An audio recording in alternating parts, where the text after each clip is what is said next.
প্রদেশ কংগ্রেসের উদ্যোগে রাজধানীতে সংবিধান বাঁচাও অভিযান কর্মসূচি পালন করা হয়। এই উপলক্ষে এক র্যালি বের হয়ে তা শহরের বিভিন্ন পথ পরিক্রমা করে ইনকাম ট্যাক্স অফিস প্রাঙ্গণে এক বিক্ষোভ সভায় মিলিত হয়।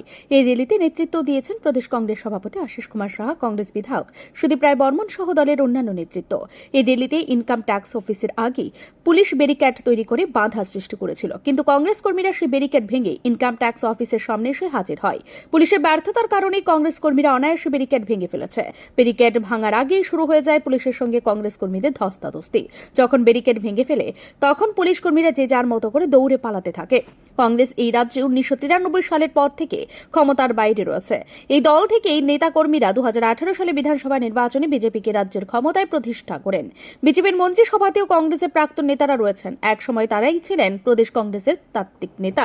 তবে এখন প্রদেশ কংগ্রেসকে ধরে রেখেছেন আশিস সাহা, সুদীপ রায় বর্মন, গোপাল চন্দ্র রায় এবং বীরজিৎ সিনহা। তারা আগেই ছিলেন, এখনো আছেন। এদিনের এই র্যালি সম্পর্কে আশিস কুমার সাহা বলেন, আজ দেশে সংবিধান বিপন্ন। দেশের বিজেপি সরকার একের পর এক দেশের মানুষের স্বার্থ বিরোধী সিদ্ধান্ত নিচ্ছে, যার ফলে মানুষের সামনে এক ঘোর বিপদ এসে হাজির হয়েছে। কেন্দ্রীয় সরকার দেশের সংবিধান পাল্টে দিতে চাইছে, দেশের মানুষকে এক গভীর সংকটের মুখে ঠেলে দিচ্ছে।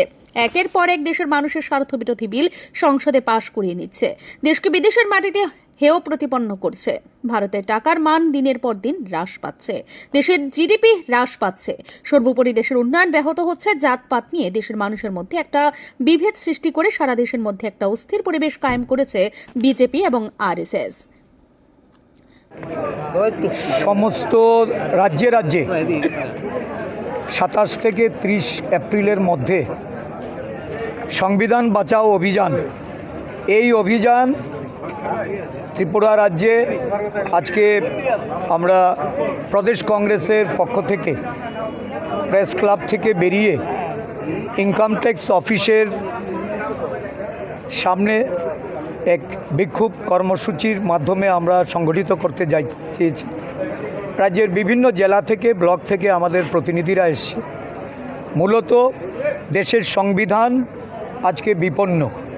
দেশের সংবিধানকে কাটাছেঁড়া করে বিলুপ্ত করার যে ষড়যন্ত্রে শাসক বিজেপি এবং তার সরকার সারা দেশের গণতান্ত্রিক বাতাবরণ, সাম্প্রদায়িক সম্প্রীতি, দেশের ধর্ম, বর্ণ, জাতের যে সংমিশ্রণ, এটাকে বিলুপ্ত করার জন্য কেন্দ্রের সরকার এবং বিজেপি দল, তার অভিভাবক আরএসএস যে প্রক্রিয়া শুরু করেছে, তার বিরুদ্ধে রুখে দাঁড়ানোর জন্য সর্বভারতীয় কংগ্রেস সভাপতি মল্লিকার্জুন খার্গেজি, আমাদের দেশের জননায়ক, এই সংবিধানকে বাঁচানোর লড়াইয়ে যিনি সারা দেশব্যাপী চষে বেড়াচ্ছেন।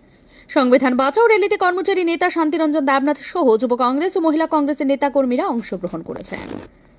ব্যুরো রিপোর্ট, ঋদ্ধি নেটওয়ার্ক।